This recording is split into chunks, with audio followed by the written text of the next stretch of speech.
我也心甘情愿，跟你一起到天涯海角。今晚。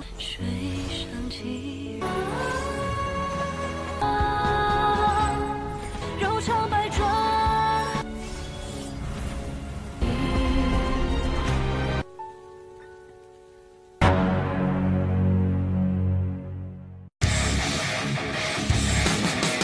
Halo guys, kembali lagi bersama Mimin di channel Now Film. Bagaimana nih kabar kalian hari ini? Semoga masih diberi kesehatan dan kelancaran ya. Dan pada video kali ini, Mimin hadir kembali untuk meneruskan alur cerita dari sang Willy, yaitu si Opan, dalam Jade Dynasty episode terbaru, yaitu Jade Dynasty episode 48. Yang mana pada Jade Dynasty episode 48 ini menceritakan si Opan yang menghadapi Lu Suci. Namun di sini si Opan akan mendengar pengakuan mengejutkan dari Lu Suci tentang perasaan Lu Suci selama ini kepada si Opan. Dan seperti apa alur cerita selengkapnya? Jangan lupa pencet tombol like dulu jika kalian suka. Dan kita langsung saja masuk ke alur ceritanya.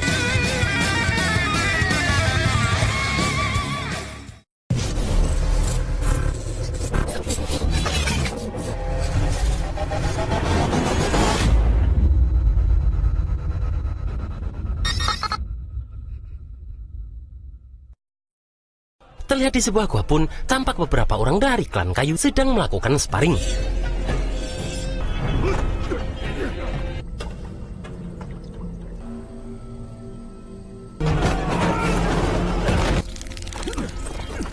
Tiba-tiba muncullah pemuda kemarin yang ternyata bernama Ahatai datang menemui mereka semua. Di sini semua orang pun langsung waspada karena mereka melihat jika Ahatai ini sudah menggunakan teknik sihir. Dan ternyata ketua klan menerima Ahatai ini kembali lagi ke klannya setelah dia diusir dan dicap sebagai pecundang.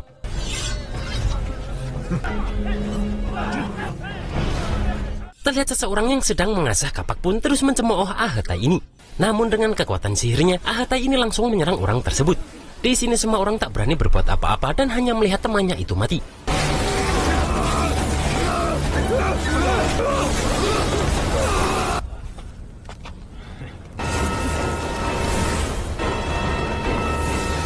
Kemudian di sini Ahatai melaporkan kepada ketua klannya bahwa ketiga klan sudah setuju untuk tidak ikut campur dalam perang antara klan kayu dengan klan emas. Dan klan kayu bisa segera menguasai perbatasan selatan jika mereka bisa mengalahkan klan emas dan merebut kembali artefak suci.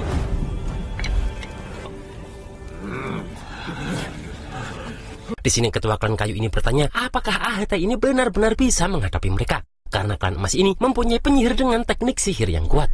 Namun Ahatai yakin penyihir klan emas akan mati karena dirinya sudah diberi kekuatan hebat oleh seorang tuan. Terlihat ketua klan kayu ini sangat bersemangat karena mereka sudah menunggu hari ini tiba selama 200 tahun. Sementara Xiaofan pun masih terus berhadapan dengan Lu Suci tanpa bergerak sedikit pun. Di sini Lu Suci bertanya apakah wanita yang ditolong Xiaofan itu adalah Jin Ping dari sekte Akasia. Lu Suci pun tampak terkejut saat Xiaofan membenarkan perkataan Lu Suci tadi. Dan kemudian Lu Suci bertanya apakah Xiaofan selalu bersama Jin Ping itu. Namun dengan tegas Xiaofan mengatakan bahwa dirinya tak ada hubungan dengan peri jin ini. Dan untuk mencairkan suasana, Lu Suci pun meminta Xiaofan untuk menemaninya jalan-jalan. Yang mana karena hal itu membuat Xiaofan terkejut dengan permintaan Lu Suci ini. Namun Xiaofan pun tetap menemani Lu Suci jalan-jalan di suasana malam kota Tianshui ini.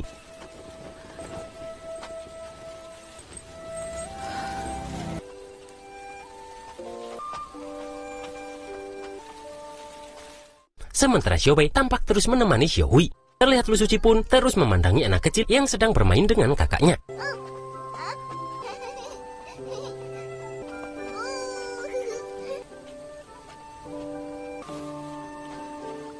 Dan di tengah perjalanan ini Lu Suci bertanya kepada Xiaofan apakah Xiaofan masih ingat tentang kompetisi bela diri 7 divisi 10 tahun lalu.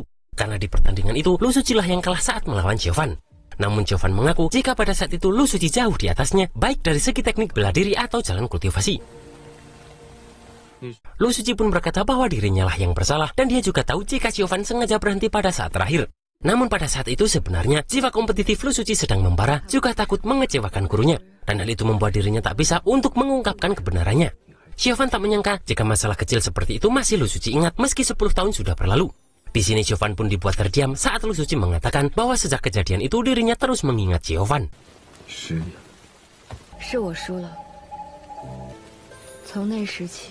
Saat mereka terdiam, Lu Suci pun dikejutkan dengan anak kecil yang menjatuhkan buahnya. Dan dengan anggun pun Lu Suci ini melemparkan kembali buah apel anak kecil tersebut. Yang mana di sini juga anak sekecil itu mengakui jika Lu Suci ini sangatlah cantik. Mereka pun meneruskan jalan-jalan dan Lu Suci mengingatkan jika saat itu mereka berdua juga pergi ke Gunung Gongsang bersama. Dan kemudian mereka bertarung dengan orang-orang dari aliran iblis, juga melawan siluman dan roh alam baka. Yang mana pada saat itu juga Siobhan mempertaruhkan nyawa untuk menyelamatkan Lu Suci. Namun Lu Suci masih memperlakukan Siobhan dengan biasa saja. Kemudian mereka terjebak dalam situasi sulit yang mana saat itu pertama kalinya Lu Suci merasa setakut itu. Dan di sini muncul pengakuan dari Lu Suci jika saat itu dirinya mati bersama Siobhan, Lu Suci ini sangatlah rela.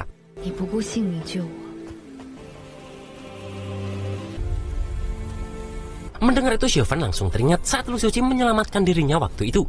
Bahkan Lu Suci juga mempertaruhkan nyawanya demi melindungi Siobhan yang tak sadarkan diri.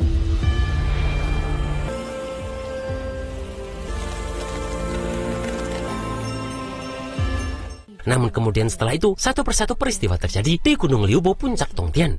Yang mana Lu Suci hanya bisa melihat Siobhan perlahan-lahan berubah. Hingga pada saat itu, di bawah pedang penebas immortal, Biao melindungi Siobhan dari pedang itu.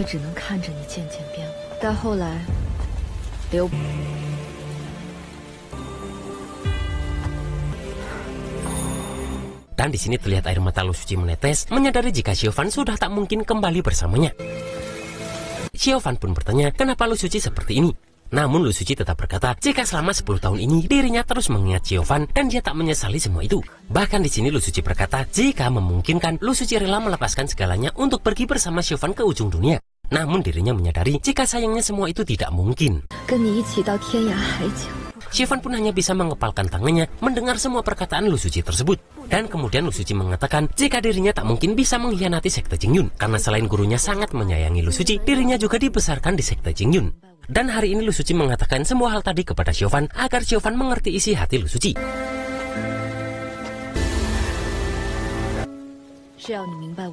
Dan hari ini juga Lu Suci berniat akan memutuskan semua perasaannya kepada Siobhan selama 10 tahun ini tepat di hadapan Siobhan sekarang. Kemudian Lu Suci menekankan jika setelah malam ini mereka bertemu lagi, maka mereka sudah akan menjadi musuh yang sebenarnya. Lu Suci juga memberitahu jika selama 10 tahun ini di luar perasaannya, dia selalu menari pedang di belakang gunung. Dan hari ini Lu Suci akan menari untuk terakhir kalinya karena Siobhan. Di sini Siobhan pun hanya bisa diam melihat tarian anggun Lu Suci dengan menggunakan pedang dianya. Dan ternyata tarian pedang ini selalu dilakukan Lu Suci setiap kali Lu Suci teringat dengan Siobhan.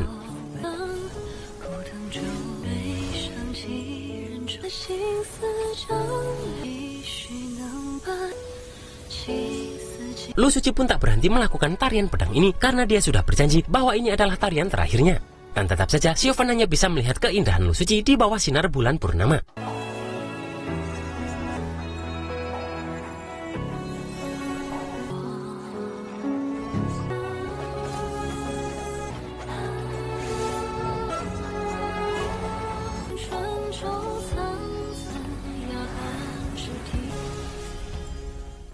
Terlihat tarian Lu Suci ini bagaikan mengeluarkan teratai yang indah. Dan dari kelopak teratai tersebut muncullah wajah-wajah Siobhan selama ini yang harus dimusnahkan oleh Lu Suci.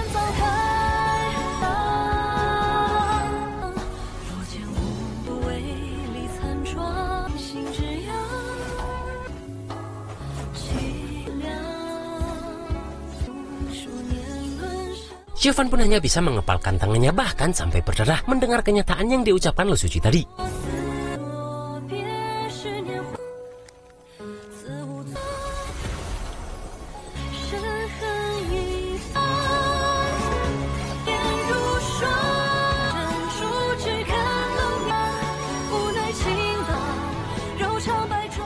Namun Siobhan juga tak bergerak sedikit pun saat Lu Suci mengacungkan pedang ke arahnya. Karena Siobhan yakin jika Lu Suci ini tidak mungkin menyakitinya.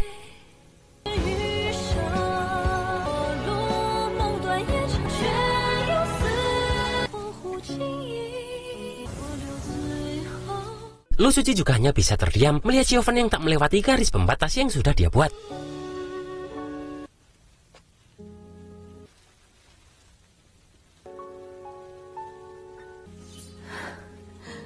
Di sini terlihat Lu Suci ini ternyata sedang terluka.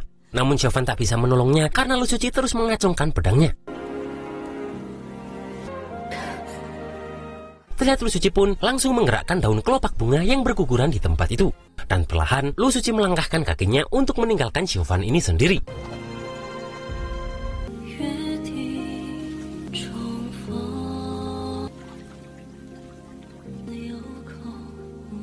Xiaofan pun hanya bisa berdiam melihat kepergian Lu Suci tersebut tanpa bergerak dan tak melewati garis itu sedikit pun. Di sini Xiaobai meminta Xiaohui tak mengganggu Xiaofan dan terus melihat dari kejauhan saja. Dan Xiaofan terus berdiri mematung melihat Lu Suci sekarang sudah meninggalkan dirinya. Sementara Xiaobai terus memegangi Xiaohui agar tak mengganggu Xiaofan ini.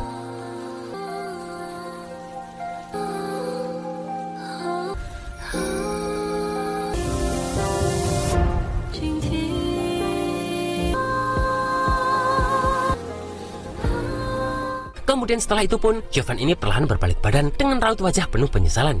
Dan Xiaofan serta Lu Suci ini saling meninggalkan satu sama lain dengan rasa penyesalan dan kesedihan yang mendalam.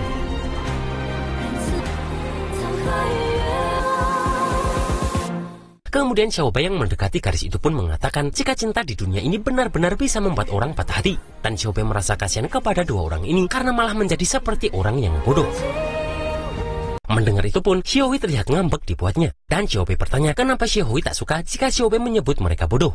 Namun Xiaobai mengakui jika keinginannya selama ribuan tahun ini hanyalah ingin satu kali menjadi orang bodoh. Dan kemudian ada orang bodoh lain yang memperlakukan Xiaobai dengan baik.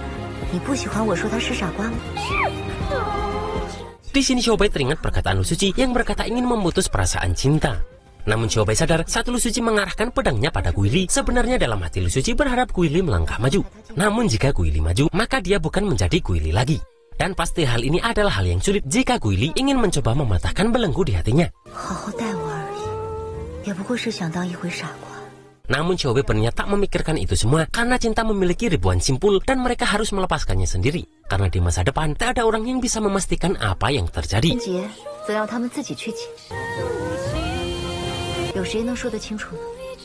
Hari berganti dan mereka berdua sudah sampai di Gunung Matau. Dan setelah melewati jalan pegunungan, mereka berdua akan tiba di tujuan mereka, yaitu Gua Jili.